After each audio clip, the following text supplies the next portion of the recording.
The advice and opinions expressed by the host of Autism Live and her guests are meant solely as suggestion and should not be in any way construed as child-specific advice. Any choices you make in determining your child's treatment are completely at your own discretion.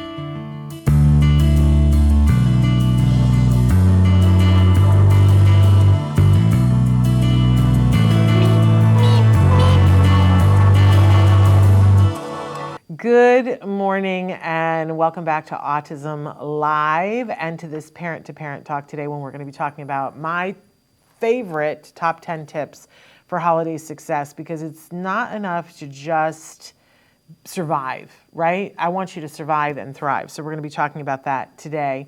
Thrilled to be back. I've been a little under the weather, and so it feels good to be upright and in front of all of you. And I'm so excited about the shows that we have coming up for the month of December, you guys. It's really, really exciting. We're going to be doing the show today.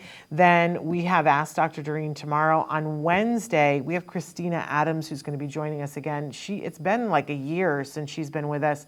She is the author of A Real Boy, which was the book that changed everything for me and for my family about her experience of early intensive behavioral intervention with her son, which happened to be at CARD, and a CARD parent. It was actually Logan Shepard's parents that gave that book to me and said, you got to be at CARD, and it started a whole path for us. And that's how I got to meet Dr. Doreen, to be honest. And but then in subsequent years, Christina Adams went on to write the book Camel Crazy. And in the best possible way, she is camel crazy, because she began to look at camel milk to help her son and found that it was really healing and restorative. And so now she's toured all over the world, met with all kinds of people, has published papers in scientific journals about camel milk for healing all kinds of health considerations, including to be helpful with treating some of the symptoms of autism. And I know that when she's on, you guys all go absolutely nuts for her because she's amazing. So she's going to be here on Wednesday, I think virtually with me, and she sent us some amazing pictures of her travels around the world. So that's wonderful. Then on Monday, we are welcoming Lori Bowersack. Lori, if I'm saying it wrong, you have to tell me. But she's going to be here talking about her new line of clothing that is, autism affirmative clothing that is super cute, really wonderful, and very soft, and stuff that you guys are going to want. And I'm really proud of her that she is taking the reins and she's making it happen. So she's going to be here to talk with us about that. I don't remember who is on that. I know that we're having Dr. Doreen that following Tuesday. I don't remember who's on the Wednesday, but it's somebody fabulous. And then the following Monday, we're only going to be doing 2 shows that week because they're the last 2 shows of the year. And did I save the big stuff for you? I most certainly did. So on the Monday, we're welcoming back Dr. Jonathan Tarbox. He's going to be here with us live in the studio. Just stop. I can't even. And then we'll do the final show of the year, Ask Dr. Doreen, on that. I believe that's the 19th, the morning of the 19th. And Dr. Grampiche will be here. And by the way, on that day, on the last show of the year, I always give her a gift. And I always like for one of the gifts to be something that's kind of from all of us. That, because, when you're working as hard as she does and doing as many things as she does, I'll tell you that her love language is when somebody tells her, this helped me. So if you have ever watched this show or watched Ask Dr. Doreen and she has done or said something that was helpful, would you do me a favor? I have one of those crazy surprise boxes that you open it up and boxes fly everywhere with notes, and it has room for 20 notes from people that are notes to Dr. Doreen about how she's made a difference in their life. So if you want to be one of the 20 notes, please write to me, s.penrod@autism-live.com. Jot a little note. I'll put it on some special paper, and it will be one of the notes that flies out, but then that will be the thing that she will want to collect and keep because that's so meaningful to her. So, and then we're going to end the show for the year. But listen, we've got big plans for next year. And I want to thank everybody for sticking with us. It's been an interesting year. Let's say that. Hello, so glad you're here. Did you hear what I just was saying about notes to Dr. Grant Pichet? If you want to write one in, send it to me, s.penrod@autism-live.com. No, I'm sorry, that's wrong. It's Shannon at autism-live.com. So erase what I said before. It's Shannon, Shannon, at autism-live.com. All right, so thrilled that I'm sending you back hearts to you. All right, we're live right now on Facebook, on YouTube, and Twitter, and we hope that you'll join us on any of those sites. You can be writing in just like did, and write any question that you have, although we're going to be talking about things you can do. I know that a couple of months ago, we did one of these about how to prepare for the holidays, which was really about, what do you have in place? And it was about helping to get ready for Halloween, but we're in the thick of it now.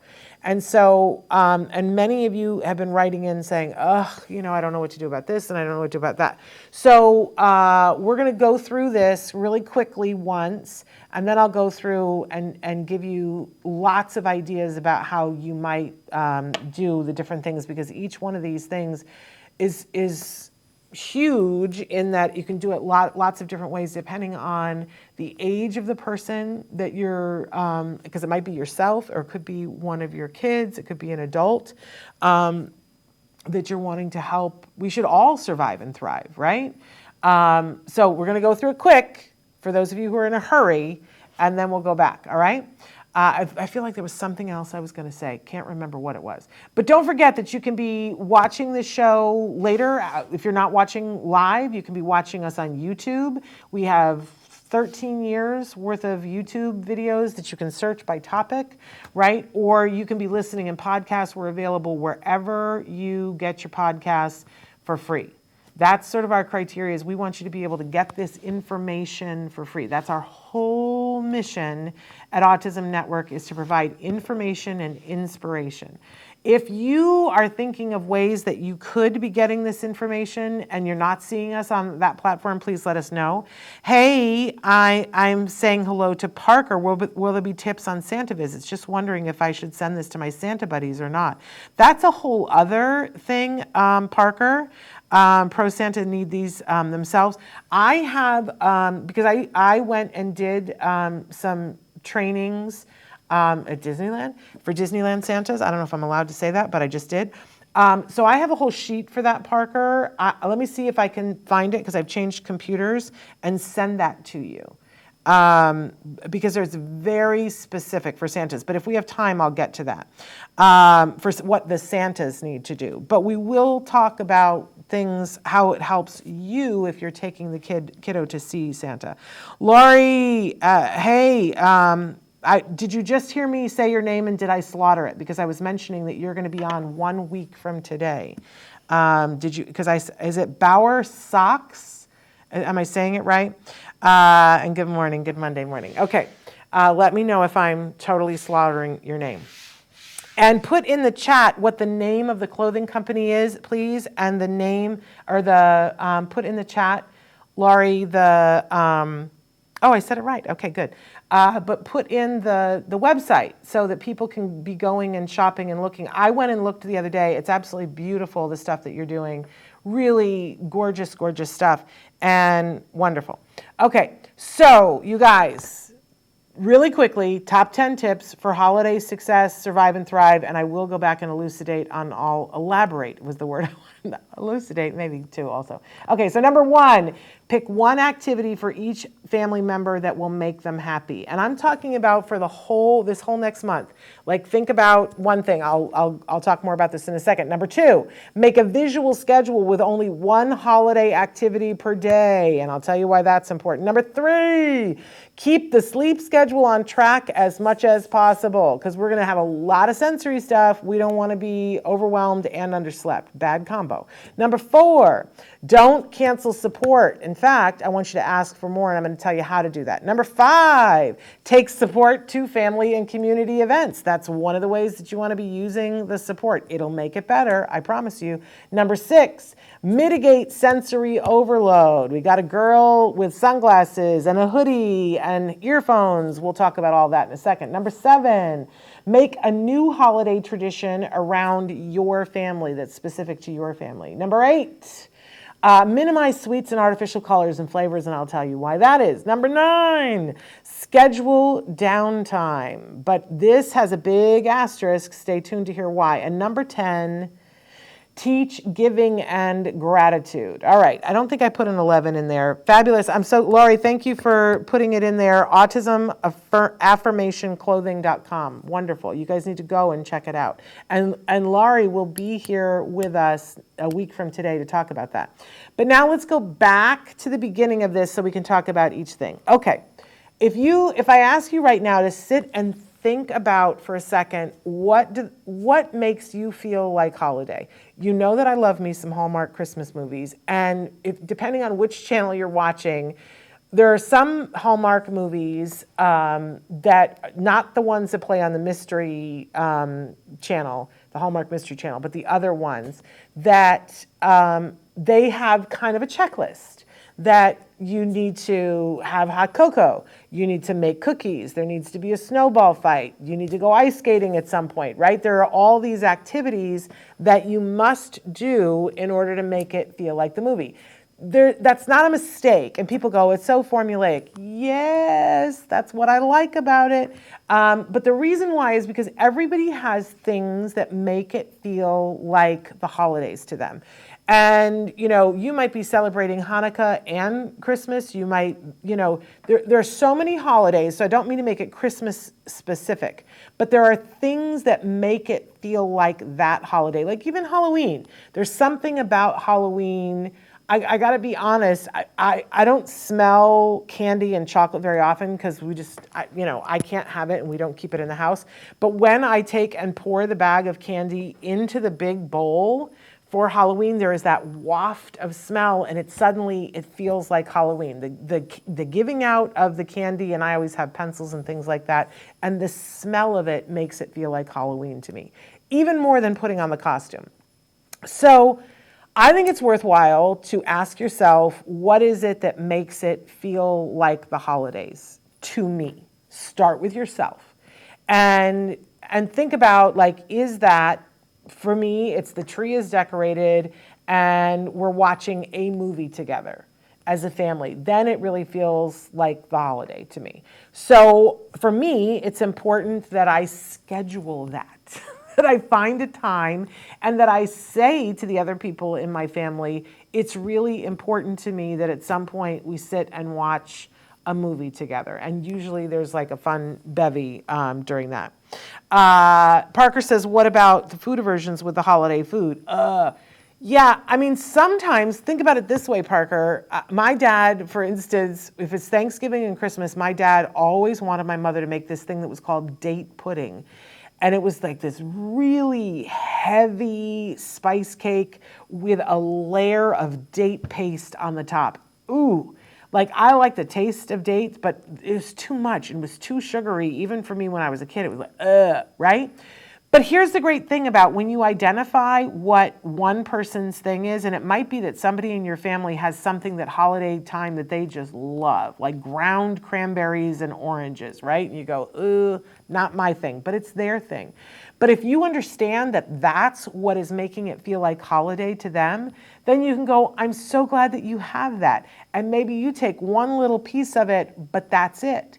But when you set this up that we're going to do something for everybody, then everybody gets to pick what their favorite thing is in the family, and you pick a night where it's their thing. So if one person is like, I like to go shopping for Christmas trees, then everybody agrees that one night it's that person's thing and we're going to go shopping for Christmas trees. This way you make sure that you hit everybody's thing and you're learning cooperation. That today it's about you, but another day it's not going to be about you, right? And that's very holiday. And you get those things in. Sometimes what happens is we're on the treadmill to the holiday and we're just bombarded. And for moms, a lot of times we feel like, I didn't make this happen. I didn't make this magic happen, right? It can get away from you. So if you pick like, what is the one thing, and I make a calendar and go, this is December. What do we want to accomplish in the month of December? And I want it to feel like holiday. So then I say to my husband, what's the one holiday thing that you want to do? And for me, it's easy because then I just have my son, what's the one holiday thing for you? And those are because there's just the three of us, those are the three things then that I get to prioritize. Everything else, there's the potential to edit and go, I don't want to do that. And maybe I decide, I do want to go ice skating with friends, but then it's just extra. But if you're catering to everybody the one thing that they need for it to feel like holiday, you'll get through the month and it'll feel like it was a holiday. You know how sometimes suddenly it's Christmas and you're like, it didn't feel like Christmas, right? This is a way to ensure it also makes that person feel very special. It was my husband's birthday the other day, and he has been asking us for months to watch this movie. That I looked at the picture of it, and I was like, I'm not going to like this movie. So we didn't watch it. And then it was his birthday, and we said, what do you want to do on the night of your birthday? He said, I'd really like to order in, and I'd just like to stay home, and I'd like for you guys to watch this movie with me. I've really been wanting to watch it, but I want to watch it with you guys. Sure, it's your birthday. Of course we're going to do that. We sat and watched it, and it was wonderful. I loved this movie with a ferocity that I didn't know that I could. So it was a gift to me too. So sometimes when you're doing somebody else's thing, you go, I really enjoy this. Sometimes you don't, and you learn, I show up for this other person in my family. And I think it's important that we start to teach that to our individuals who are on the autism spectrum. It's not about you today, but it will be about you on this day. And we don't let other people trounce on your day, so you're not going to trounce on their day. We get through it, and if we need to take a break, right, it doesn't spoil it for the one person. Okay, so that's my thoughts about that.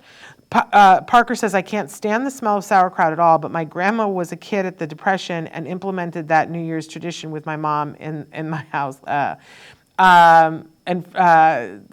The autism journey with Elijah says, fruitcake is not my thing, but my mother loves it. And it's not most people's thing. I got to say, my mother loved it too. But we can say, I'm so excited that you have that thing, that you're having that thing. And Parker, I'm sure that there's some kind of a nose plug thing that you could do and say, I'm so glad you're having the sauerkraut, Mom. I just can't handle it. It's that vinegar smell, right? My mom used to, she would can pickles. She would make her own pickles. And I was telling somebody the other day that the whole month of August and part of September, she would turn on the air conditioning in our house and boil vinegar every day because she was making a different kind of pickles. And my eyes would just burn out of my face. And so Lori doesn't like the smell of sauerkraut either. I love sauerkraut. But, the smell of it can be aversive. But we were doing this the other day. Did you know that when you're cutting onions, if you have a piece of bread in your mouth, it kind of shields your nose from things? So we just need to get you some sort of nose shield, Parker. I'm going to look that up and see if I can find something. Okay, number 2, making a visual schedule with only one holiday activity per day. I love that Autism Journey with Elijah says, Shannon, cucumber patches won't help that smell, LOL. Yeah, and the cucumbers themselves don't smell, but once you boil the vinegar, not the thing. Okay, so it's really important to make a visual schedule. Now, there's lots of different ways that you can do this. It can be on your phone. It can be on a shared calendar with your family. It can be an advent calendar, right? We love, my mom made a fabric advent calendar and we put it up on the wall. And now, because my son is older, we put little things on the paper of things that we're going to do, like, we're going to go out to dinner or things like that. But you can put little gifts in there, or you can put notes in there, or you can take anything. I've seen people make a magnetic calendar out of a cookie sheet where they can move things around for the dates about what they're going to do. But here's the really important thing. If everybody is able to see it, you can do this with a whiteboard. You can take a piece of wrapping paper, and most wrapping paper, unless you get the really good stuff, is just white on the back. And you can take and put it on someplace and put the dates on, make a grid with Sharpies, and you say, here's what we're doing on this day. What that does is it gets everybody on the same page, and everybody goes, oh, what are we doing today? It's right there. I can see it. You can look forward to things. You can also dread things that are coming up, but you can get yourself emotionally ready. Right. Friday is Dad's Day. We're going to go do the thing that Dad wants to do that nobody else wants to do. Right. And so okay, it's coming, and I can prepare myself for it. If you've got kiddos that don't read, then you make pictures of it. Like this, picture of Santa. This is the day that we're going to go and sit on Santa's lap. But here's the critical thing. We don't do 5 holiday things in one day, because that is the quickest way for everybody to burn out and not want to do holidays anymore. Chris and I were talking this morning about, we love toys. We love toys. We are a little done with toys today because we have done so many toy videos. I hope you're checking out our toy guide. I hope you're seeing some of the reviews that I did of the toys. But we need a break from the toys for a couple of days because we did too much before Thanksgiving. You don't want that to happen with the people in your family. So one holiday activity a day. They even do this in the Hallmark movies. They say, what are we doing today? Oh, today we're going ice skating. Today we're just going to frost cookies, right? That's it, because you don't want to burn out of it. A little of it goes a long, long way, and it's all sensory stuff, right? Which, when there's a little bit of sensory, is good, but we don't want to get to sensory overload, right?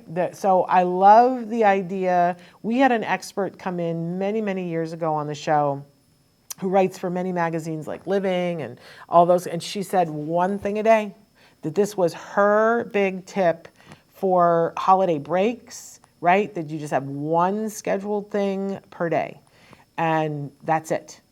End of story. If you got 5 parties in one day, it's a recipe for disaster. So on the one hand, this is a scheduling tip, but on the other hand, it's an editing tip. That you cannot do it all, you cannot be all places and be happy. So you want to decide, do I want to be all places and be all things to all people, or do I want to be happy, and do I want my family to be happy? I hope you pick the be happy. Okay. Parker says, how about religious services? Where does that play into this? If that is on your list of things to do, then you schedule it on there, and that becomes your thing that you're doing on that day. And that is not the day. You don't say, okay, well, we're going to go to the religious service, and then we're going to come home and decorate the tree. I know it sounds good. It sounds like some Hallmark, Rockwell picture, but it never works out. What happens is you go to church, and everybody comes home and they're hungry and they're tired, and then it's like, well, now we have to decorate the tree. And that's what I'm telling you to avoid. One thing per day. And if it's the religious services, then that's the thing that goes on the calendar, Parker. And we don't plan anything else. Obviously, you have other things you have to do that day, but you don't plan a holiday event. It's enough. It's enough. Sufficient onto the day. Yes? Okay, number 3. We're going to keep the sleep schedule on track as much as possible. Now, stuff happens. And it might be that, they stay up late on Christmas Eve, or one night of Hanukkah, they're up later. But it's not a good plan. I think with a lot of things, like romanticizing candy, that's like, candy is good, and can you ever get too much candy? Yes, you can. And if you're not sure about that, give a child a whole bunch of candy and then time the meltdown. So it's hard because it feels so fun and so freeing to just stay up as late as you want and sleep as late as you want, but there's a pay cut coming. For this. People get short, and then when you have to get the schedule back on track in January, it's going to be a hot mess, and people's tempers go out the window. It's the other reason why I don't love when we decide to have Thanksgiving dinner at 2 o'clock or 3 o'clock in the afternoon. Who came up with this idea? It's a bad idea. I've been at so many Thanksgiving things where adults, not on the spectrum, had meltdowns because their blood sugar was so low. There was one year that we were at a friend's house, and they were having like 40 people over, and about 1 o'clock, An hour before the meal was scheduled to happen, the husband said, I don't feel good. I'm having chest pain. I don't feel good. And we had him lay down. Everybody was like, do we call the ambulance? Whatever. I said, when was the last time you ate? And he said, well, I had a piece of pumpkin pie for breakfast at around 7:30, but I'm waiting for dinner. And I was like, somebody go make him a very small turkey sandwich. Let's feed him first before we decide to call the ambulance. Because the chest pain that he was having was positional. Like we did all I don't want you to think that we ignored a potential heart attack, but it wasn't consistent with a heart attack. But what it was that his blood sugar had dropped so low, and when your blood sugar drops that low, you feel messed up. And so he'd had all the sugar from the pumpkin pie and he crashed, right? Small little, teeny tiny little slider turkey sandwich. And he was like, I can't even believe I feel like a new person.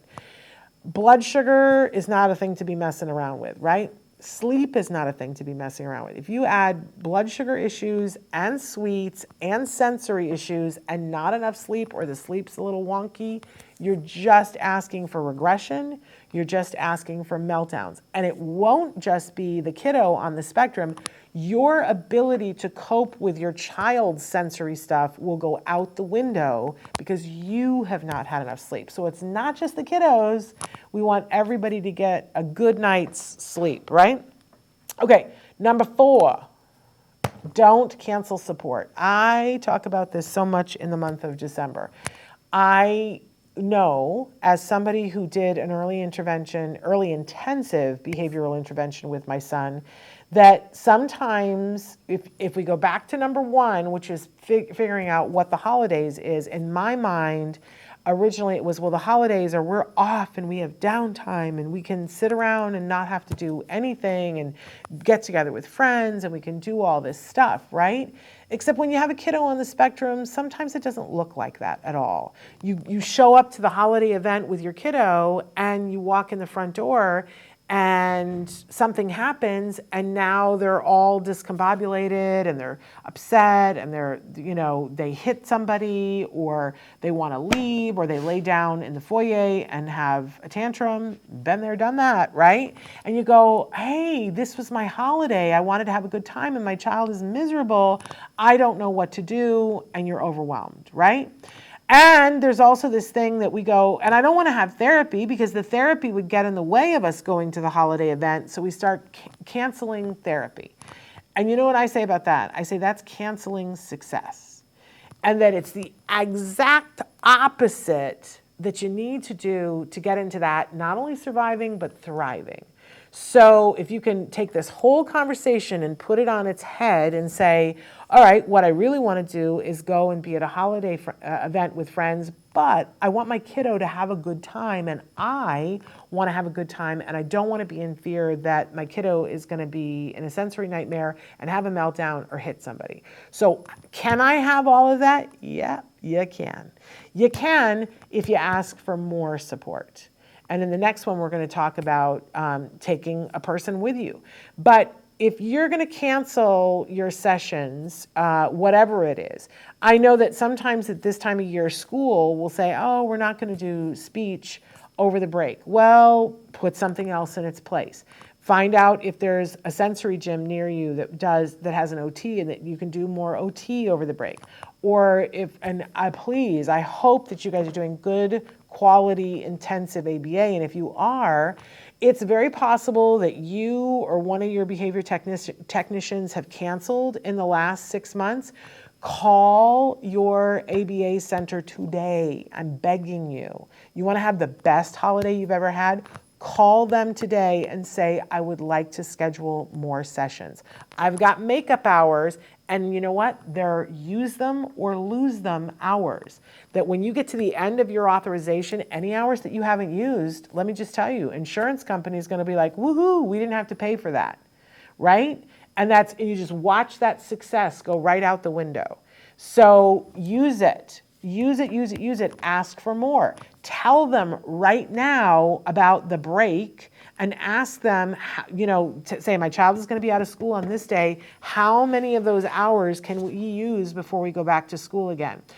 And then I'm going to tell you in the next slide how to use them to your advantage. You personally to your advantage. But don't cancel it. Do you know that it only takes like less than a week for a kiddo to be out of their sessions before we see regression? You want to lose ground over the holidays, or do you want to gain ground over the holidays? As a former school teacher, I always say, tortoise in the hare, right? Sometimes things move along at school and our kids are a little bit behind, right? But then all the rest of the kids go and they play video games for the next 2 weeks. Whereas our kiddos could be learning all kinds of things about how to better be able to cope with what's happening in the classroom so that they're set up for success. Don't do less, do more, and you can make it fun. So let's go on to number 5, where we talk exactly about this. Take support to family and community events. So you've got your calendar, yeah, because you did number 1 and number 2, right? Everybody said what it was that they wanted to do on our number 1 tip, and number 2, you put it on the calendar. And now, because of number 4, you've called your, wherever you're getting support and therapies, and you're asking for more. And now look at the calendar and go, oh, here's Aunt Betty's Hanukkah party on the 16th. Well, we really want to go to that, and I don't know how well that's going to go. Ask them on the phone, is there any way that we can get somebody to go with us to Aunt Betty's Hanukkah party? Look, not all centers will do this, but the good ones will. If they have somebody available on that day, they'll send them to Aunt Betty's. You give them the address, they show up. You don't have to tell everybody who they are. I didn't ever care because I was always willing to tell people, but I've had people who are like, oh, this is my cousin Jake. You've never met my cousin Jake? And that's the behavior technician. You can do whatever you want. There's no rules. Nobody's going to sue you, right? You can say, this is our nanny. You just want to tell the BT ahead of time because they're going to roll with whatever. They are not allowed to say who they are and who they work for. And it's always a little dicey for them when you're at parties. So I love telling them, here's what you're allowed to say, here's what you're not allowed to say. But I'll tell you what will happen. You take a behavior technician with you to Aunt Betty's, you're going to have a good time.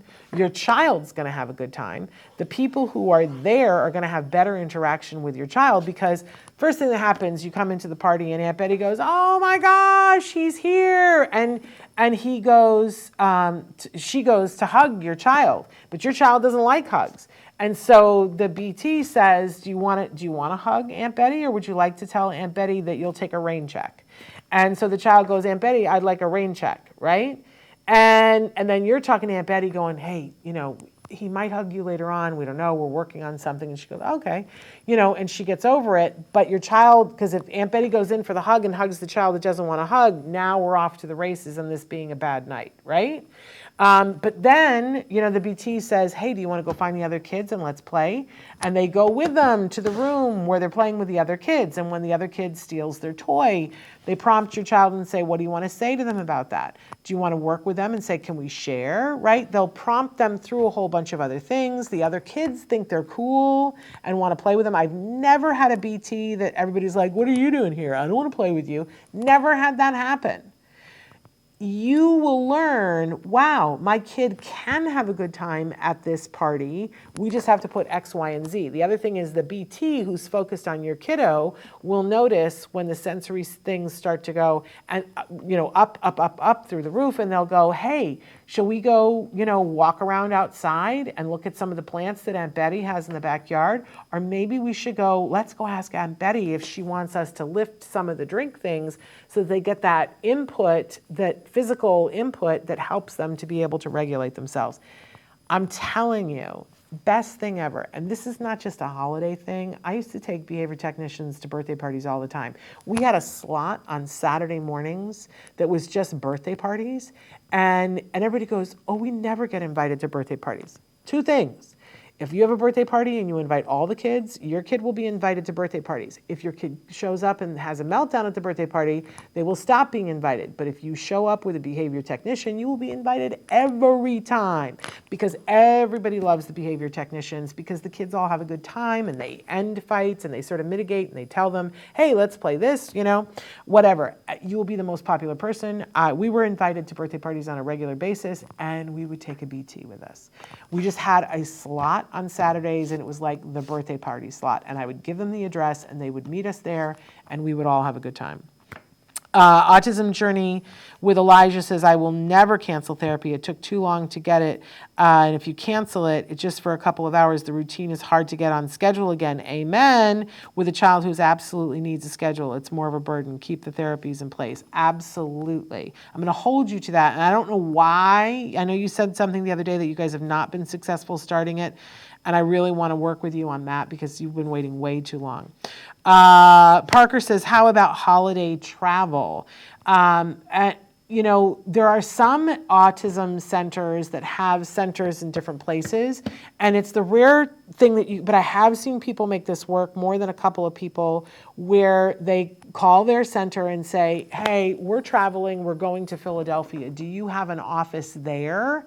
And can we get hours at the Philadelphia office? Like, there's a whole lot of things that have to be, you know, it takes time and it doesn't always work, but, you know, it's an amazing thing. I also have friends who didn't have that ability to do that, but called ahead and found, in one case, somebody who found an OT who was not going to be working at school, who could be with her child and helping, and it made that vacation so memorable.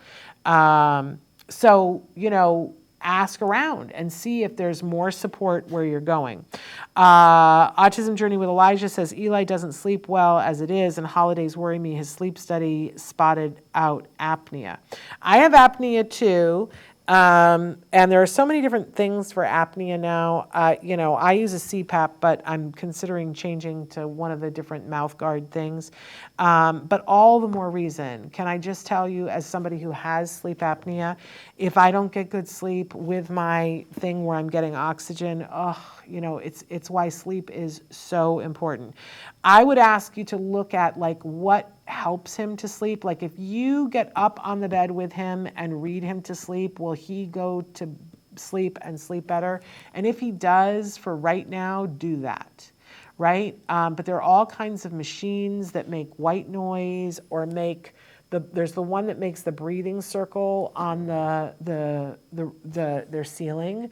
So it projects a circle and the circle grows and gets smaller. And what they're supposed to do is breathe in time with the circle, puts them to sleep in under 5 minutes. So things to look at.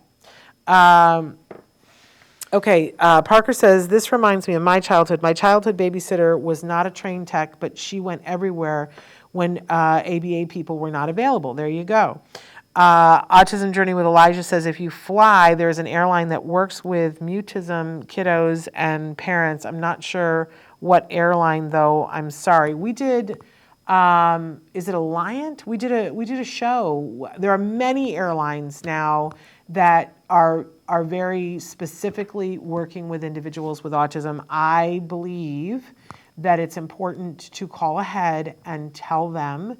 I know that sometimes that doesn't work out because it depends on who you get, but if you've called ahead and told them, if it doesn't work out, they give you lots of things. So I think it's important. I don't want to say that it takes all the headaches away, but it does help you to potentially be more successful. Okay, so you say, yes, we pray and read a book, but does that help to put him to sleep? Because if it doesn't, then we want to look at one of those other things, like what is the ritual around what actually helps him to go to sleep? You know, if you put a TV on and I'm laying down and I'm warm, that's it. I have terrible insomnia, but if you put a TV on, it's curtains for me.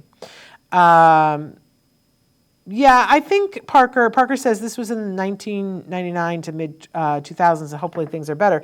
They are, but it's still a great idea if you have somebody that already knows the individual and is good support for them and is willing to go with you to travel over the holidays. I mean, that's still a good thing. I still think that that's a wonderful thing. So whatever you need, but having more support is really important, and having it be a part of your community and family events. Like, you know, you're going to your city's tree lighting, you know, ask if you can take a BT with you. The only thing that can happen is they can say no one's available. Okay, you're no worse off than you were 5 minutes before. But I guarantee you, if you try it at least once, and people go, well, but we're not going out, we're having game night. Have the BT come to game night. I don't know what to say to plead with you to do this, but I'll tell you what, you do it once and you'll be a believer. You'll be like, oh my gosh, my child and my husband had this interaction that they would never have had because there's so much chaos and other things, but there was another person who was just focused on that, right? You'll have a much, much better time. So don't cancel your support, ask for more, and do it strategically and ask them to come with you to the community and family events. I'm telling you, you'll be like, Shannon, this is the best thing ever. Okay, number 6, mitigate sensory overload. Okay, this means different things to different people. So you have to really stop and think about what is the sensory thing that is problematic for this individual and the event that we're going to. Like if you're going to a tree lighting, there's going to be a lot of people, right? And it might be people jostling and bumping in and whatever. There's going to be a certain amount of noise, and there's going to be lights that turn on at some point. There's probably sound, right?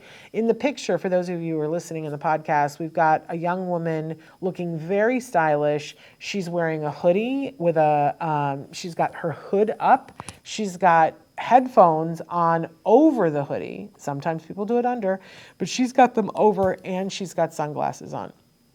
So I'm sure you guys are well aware of the tools that are available to you now. They have weighted vests. They have vests that inflate, that help to put pressure, which can help with sensory. It's just like the dog's thunder shirts or a compression shirt sometimes does the same thing. That pressure can help with sensory overload for some of our kids, not all, right? Some kids need the sunglasses because the visual is too much for them. Some kiddos need a hearing thing, and we have in the toy guide this year, there are a bunch of different kinds of ear, I don't know what, they're not called earbuds, but they are things that are specifically meant to help mitigate noise without cutting it off. You know, sometimes with the over the ear headphones, it means they're not going to hear anything. Like they're not going to hear you saying good job, you know? But these earbuds, and there's 3 or 4 of them that are on the market right now, they go into your ear and they allow for sound, but they deaden some of the peripheral sound. And the adults on the spectrum are just telling me it's a game changer, that it's absolutely amazing. But each one of them is a little bit different. The price point on them is around $30 to $40. So it's kind of hard to sort of try them all out. But the one that we put in the toy guide, the most adults said to us, this is like amazing, was Flare. They're Calms by Flare. So I don't know, check them out. But I think it's good. When we went this summer, my son and I went to tour, is it Meow Cat? Is that the name of it? I'm so bad. This amazing, it was Omega Mart in Las Vegas that is, I'm telling you, it's just crazy, crazy experience. And I don't even know what words to use to describe it, but you walk into what looks like a grocery store and everything in the grocery store is specifically a gag, and there's, you know, things playing everywhere and interactive things to do. But then there are 7 different portals in the grocery store. Like one of them, you open up the place to get a Coke, and it's a doorway into another world. And you enter this other world. It's just ginormous. There's a mystery if you have older kids that want to play out the mystery, but it's a sensory experience like no other. But it's a group of artists that are making these all over the world with different themes, and the one in Las Vegas is a grocery store. But the reason why we were there was because they're one of the first attractions of its kind that has passed a sensory autism credentialing, and all of their employees are credentialed in autism and being able to support people. And one of the things when you get there, if you tell them that you need some help sensory-wise, they have a bag of sensory stuff. And I thought, oh man, this would kind of be a great thing to take with you anywhere. And in the bag, there's like one of those pop things, there's headphones, there's like a silky thing to touch. They're just like, oh, there's a pair of sunglasses because there's parts of it that are very, very bright. So it's just the perfect bag because something in there is going to help each individual, and it doesn't say, oh, you must have a problem with sound, right? And so until you know what sounds you need to mitigate, or what senses you need to mitigate for yourself or for your kiddo, have a bag. Have a bag that's ready to go wherever you want to go. And then as you see, this is what helps with this circumstance, then maybe you don't have to bring the whole bag. Amanda's here with her blue hearts. I'm so glad. The cooler was so neat. And then upstairs. So you went to, is it Meow? I always get it wrong. Is it Meow Kitty? I don't know what the name of it is, but it's Omega Mart. Amazing. Amazing. I definitely think it's a great place to take your kiddos. It's a lot of fun. But no, is it Meow Wolf? No, what is it? I don't know what the name of it is. It's Omega Mart. Look it up. And they have them different places. So there might be one close to you, but it won't be the Omega Mart. It'll be something else. It's Meow something. I don't know what it is. Anyway, my son would be so disappointed in me. He's working on editing a piece for the show. I hope we're going to have it before the end of the year to show you. Anyway, you need to be able to mitigate the sensory overload. Sometimes it means you got to walk away. Sometimes it's like, oh, it's time to go take a walk around the block. Sometimes it's time to go, right? That's when you've waited too long. But what we find, a lot of us, is that if as you see it start to escalate, if you can put the sunglasses on, that it takes it right back down to zero, right? Or you go for a walk, it brings it right back down to zero, and then you can come back and still engage in whatever the fun thing was. But if you just let it go and go, well, they've got to manage it, you're going to end up with a meltdown on your hands because it's too much. The holidays are all about the sensory. So sensory overload is around every single corner. Let's take a second to talk about the Santa thing. So if it's on the schedule, because that's the thing that makes it feel like Santa, and you're going to go see Santa and they don't have a sensory-friendly Santa where you are, look to see if they do first. Because it's sensory-friendly things, they can take a little bit more time. It's not as much lights and music and flashing and all that stuff, right? If they have that, great. But if they don't, I encourage you to have somebody else stand in the line while you go do other calming things. And I encourage you to rehearse beforehand about what is going to happen and give your child choices. Do you want to sit on Santa's lap or do you want to just stand next to Santa, right? But you also want to say to them, and we're going to take a picture, and then you're going to get a treat after you take the picture, right? But don't expect your kiddo to wait in line for 2 hours and then suddenly be thrust onto Santa's lap and that you're going to get a good picture. That is not going to happen. And that doesn't happen with most of the kids. I worked at Macy's, Herald Square in Santaland, and I can tell you, I was a professional elf putting kids on laps, and I've done a lot of Mrs. Claus work in the intervening years. Kids go, this is a sensory nightmare. And it doesn't matter whether they're on the spectrum or not. So for our kiddos that are on the spectrum who are willing to tell you this is a sensory nightmare with, their voice and their hands and their feet, let's do them a solid favor and take as much of the sensory out of it as possible. I know some people will dress their kiddos a lot like this woman is dressed, in a hoodie, with a hat, with sunglasses, with earphones, and go, they'll be across the street at the food court and dad's holding the place in the line and dad texts and says, come now, right? The kiddo comes over, gets to see Santa for a minute, gets to go up to Santa and say hello. Don't just force them onto the lap or stand and say hello first, right? Then say, okay, now we're going to get the picture and then you're going to get the treat, right? And boom, boom, boom, and make sure you have the treat there to give them. And the treat doesn't need to be the candy cane that they give out. Have something else. Yes, since COVID, Parker points out that they have chairs next to Santa and even benches in front of Santa. We did a lot of that during COVID because there was what am I trying to say? You had to space yourself out. Eli does the sensory Santa. It's usually before the hours of the mall opens in Arizona. Good.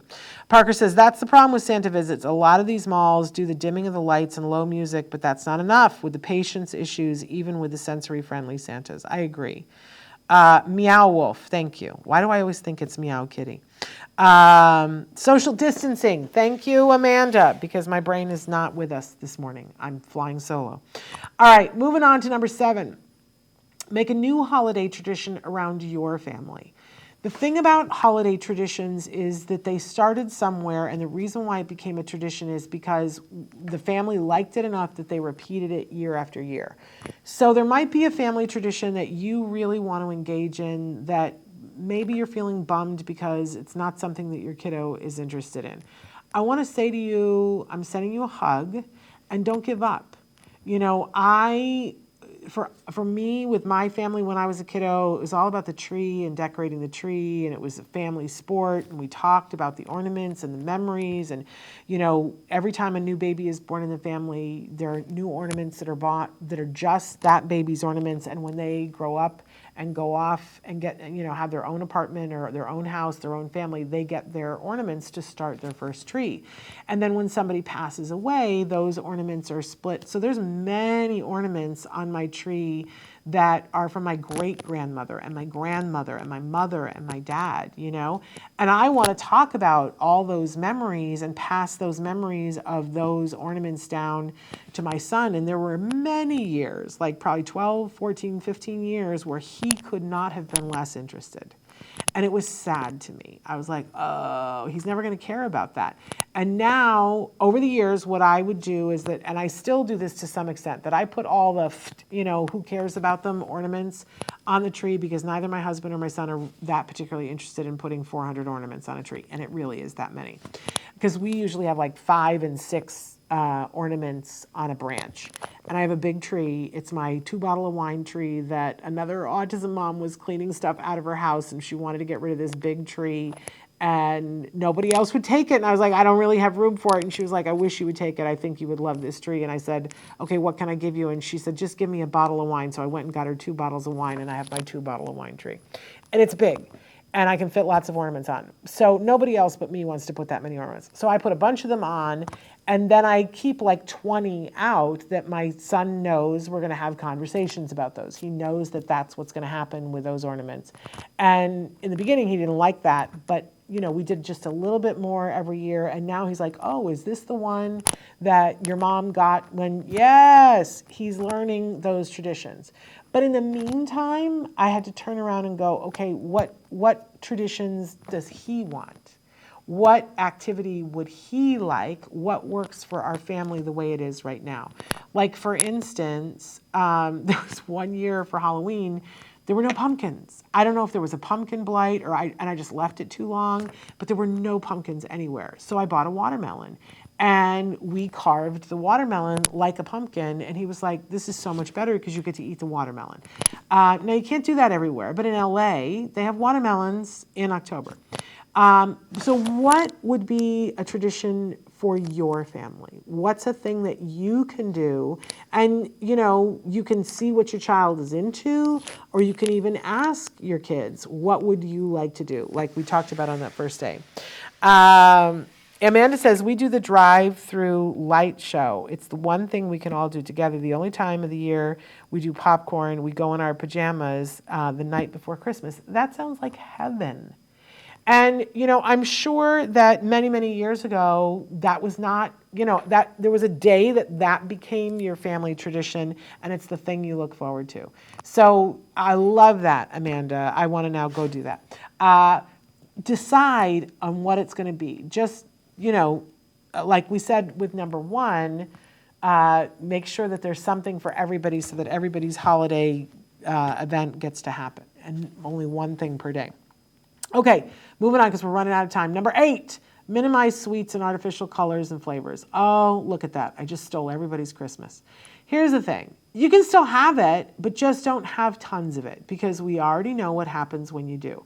And I will tell you, I think it's like, if I had to choose, if I could only have you do one thing and you could have sweets or artificial colors and flavors, I would tell you do the sweets without the artificial colors and flavors. Because we see that behavior change with the artificial colors and flavors is so clear. It's so clear that in Europe, they don't allow the same colors and flavors that we allow here in the United States. I don't mean to scare you, but it's the truth. And our kids are like the canaries in the coal mine, that they are affected by it. I think, I don't have a study to back that up with, but I've seen it anecdotally, that our kids seem to be very sensitive to the artificial colors and flavors. But all of us are.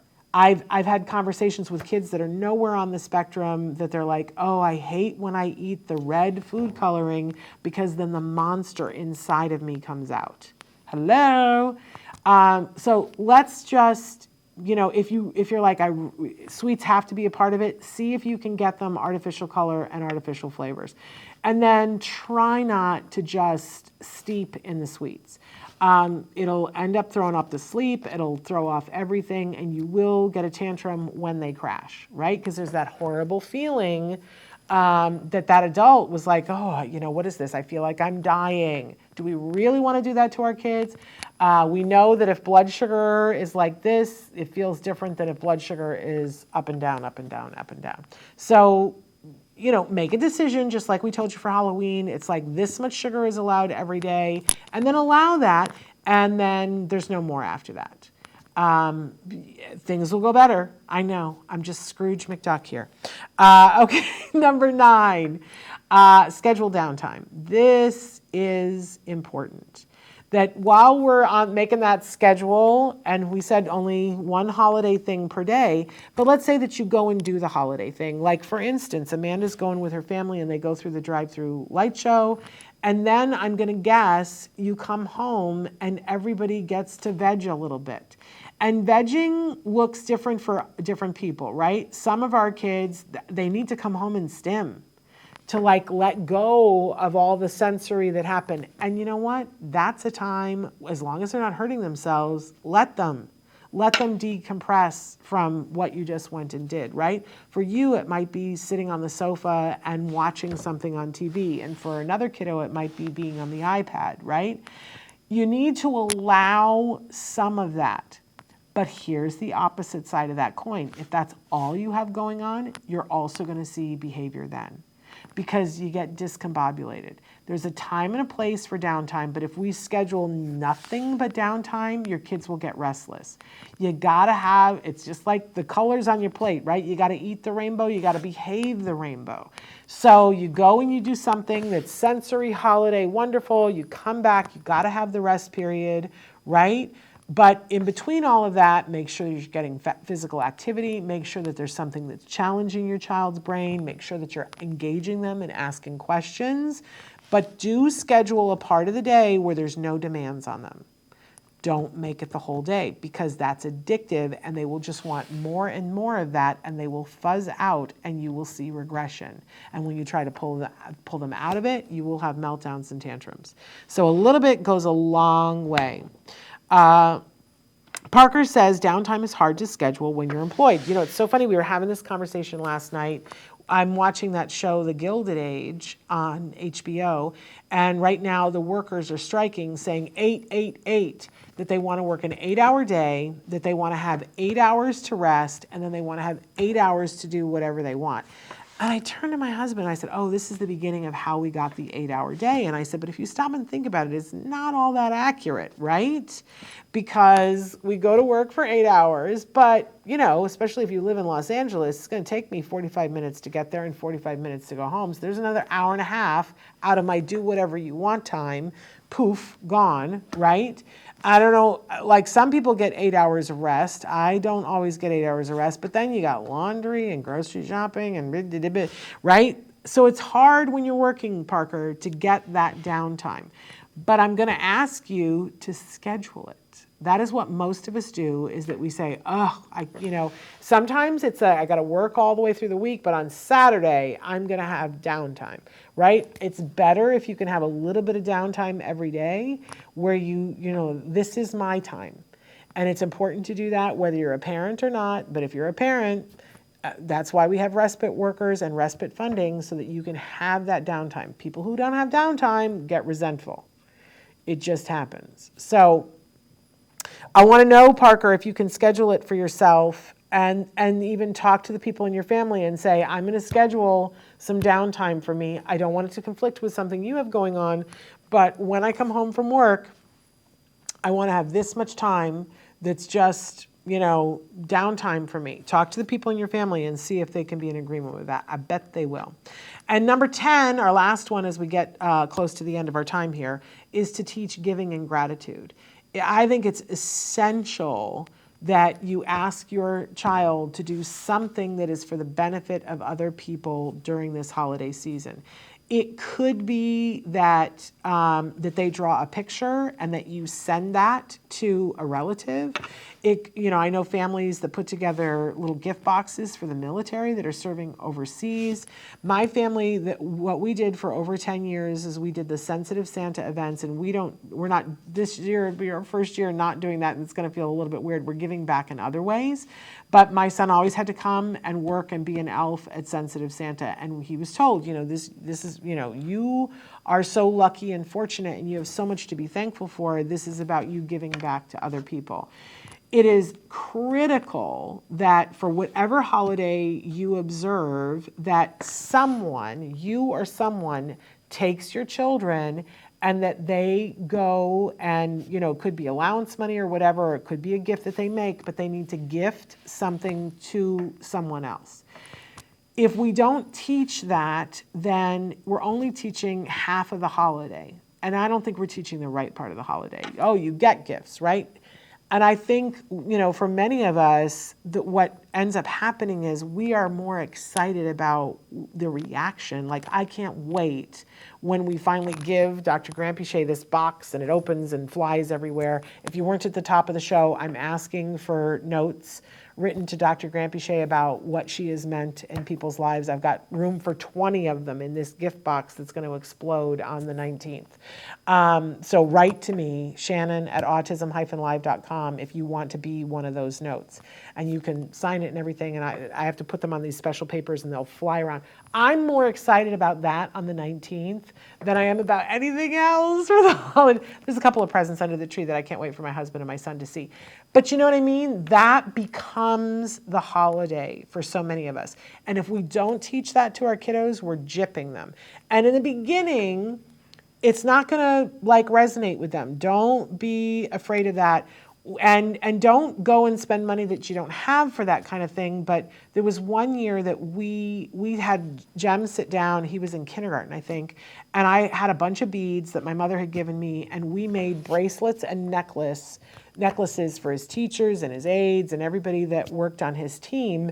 And so I had a little tray where you can line up the beads before you thread them. And I would say, okay, now we're going to make a necklace for Sabrina. What colors do you want to use? And he would pick the beads to go in the tray. And it was huge because I remember we were making one for Sabrina and he said, oh, well, we should make this one black. And I said, why? Why are we making Sabrina's black? He said, it's her favorite color. And I said, how do you know that? He goes, she wears black all the time, Mom. And it was because they were trying to teach him perspective taking. And so they would talk about that with him all the time in his therapy sessions. And they would say, what color do you think Rebecca likes? And he would say, I don't know. And they would say, well, look at her. What colors is she wearing? And the Sabrina one, he'd gotten all on his own. So he was picking the colors for the necklaces, and then he was excited when they would open it up. That's the beginning of teaching that. Okay. Last night I went to sleep at 4:15, back up at 6:30. I need this advice. Sometimes I can't stop when I'm doing a good thing. I'm the same way. We are sisters from another mother, but it messes you up. And I can tell you, because I'm older than you, it gets worse as you get older. So you got to prioritize the sleep for yourself. If nothing else, remind yourself that you're going to do that for Elijah, so that you're showing him, sometimes I don't feel like I can sleep, but you got to figure out how to turn off that part of your brain that's going, and then you'll be better able to teach him how to do it. I know, I'm still working on it myself. It's hard, but it's worthwhile to work on. On Thanksgiving and Christmas, we go out and feed the homeless, yes. We also send out clothing and hygiene baggies. Eli loves it. We are also doing a blanket drive and warm clothes drive for organization in Illinois, looking forward to it. And I think, though, that's a wonderful thing to be teaching our kids. Oh, I knew it was your birthday month, so it's the 19th. On that last show of that, well, we'll make sure to say happy birthday to you. Parker says if we don't teach it now, we teach entitlement and disrespect in the future. I don't want my customers being entitled or disrespectful. Well, customers are a different thing, Parker, because customers, it is not our job to parent our customers. I'm sure you've heard the phrase before, the customer is always right. Most of the time. But so I would say for customer service, our job is not to teach them to respect us, right? Our job is to give them the service that they're paying for. But yes, I do agree with teaching kids young to be good people, and then their parents need them to teach them how to be a good customer. But when you're in a customer service-driven business, Parker, sometimes you got to close your mouth and be like, ooh, because people, I'm not saying be a punching bag, but sometimes people are rude. And if we're in customer service, we don't, unless it's physical, we kind of go, ugh, okay, they're not being very nice, but we still serve them. Unless it's our company, and then we have the right to say no. But if you're working for somebody, you kind of have to put up with some of that. All right, I hope that some of these tips will help you to make it joyful and peaceful and full of light. And that's the reason why we had the candles, because the one thing that all of the holidays at this time of year have in common, they're all different, right? But the thing that they all have in common is that they're all about light. And so I hope that you will find time during this season to be filled with light. I just love and respect you all. And I'm so excited that we're going to be here live with Dr. Doreen tomorrow. If you have a question that you want to add, I've got some questions already, but if you have a question, you can email me right now, Shannon at autism-live.com. And I would love, for those of you who are watching now or watching later, send me a note that you would like for Dr. Doreen to have in her Christmas box. I've said on the 19th, it's one of those boxes that you open it up and all these things fly out, and normally they do it with money, but I know that that's not going to be exciting for her. What would be more exciting would be notes from you guys about how she has helped you. That would mean the world to her and to me. So send those to me, Shannon at autism-live.com. I won't be able to say that tomorrow because she'll be sitting there. So I'm saying that to you now. And don't forget, we're doing live shows this Wednesday with Christina Adams, and then the next weekend, I can't remember who it is. And this is our last parent-to-parent of the year, this one right here, because next week we are going to have Lori Bowersox with us, and she's going to be talking about her new clothing line. So that's going to be really fun, plus a bunch of other stuff that she's got going on. And then on the 18th, we're having Dr. Jonathan Tarbox. If you have not watched any of the old shows with Dr. Jonathan Tarbox, I just love him to pieces. So he used to be a regular on the show, and now he teaches at USC, so he's not available most of the time. But USC will be done by then, so he's going to be here, and you guys can be sending in questions for him. Amanda, please send me a note. Yes. Parker says, I'm going to ask the Santa question via email to Dr. Doreen. I think her expert advice would help all of us. I absolutely agree. Yay! Amanda says, love him and miss him. We always do. Exciting news coming from Autism Journey with Elijah. So make sure that you're here a week from today to hear their exciting news that's coming. All right, you guys. Much love, sending you hugs. Si se puede, right? We hold hands, we get there together. Happy holidays. I'll see you guys tomorrow. Until then, give your kiddos a hug from me and one for you too. Bye-bye for now.